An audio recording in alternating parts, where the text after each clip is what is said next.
All right, time theory. A new look into the universe. Now we slow down. Now we are going to use different variables to prove all of creation and time are connected, and flow is one, and how everything is exactly the same and one. Now we must first understand how time plays a role and how cause multiplied by time has its effect on evolution, human behavior, how we are thinking of the body, and our entire understanding of the universe. Now, let's take something like Newton's law. Any one of them will do.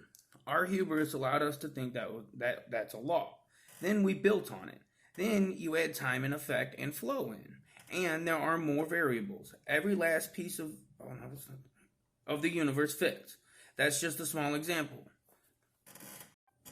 Still working on putting it all into words.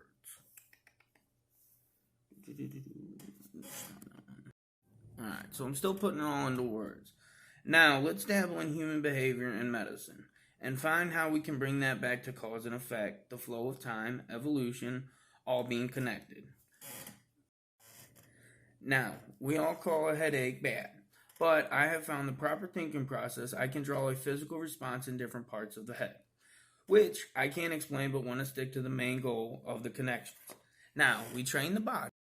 We can train the mind. We only use 10% of the mind. We keep thinking these as separate, as like everything else, but they're all the same. Okay. We only use 10% of the brain. Now let's bring cause and effect into what the original equation was, the headache, what we first talked about.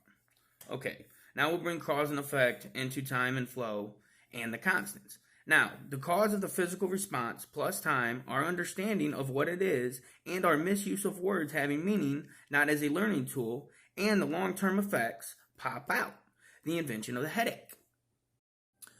Now, conclusions and definitions like time are ever-flowing and ever-changing. So every time we learn something new, our definition or our understanding of it will change. It is ever-flowing. So by calling something fact or law and moving on it is wrong. So conclusions and definitions flow like everything else. And by finding the cause, we can find the effect. And this can be used in everything. They're all the same. Therefore, the problem and the solution are the same as anything else. And there's a lot more I can go into with this, but I don't quite have the way to put it all down yet. But you'll see.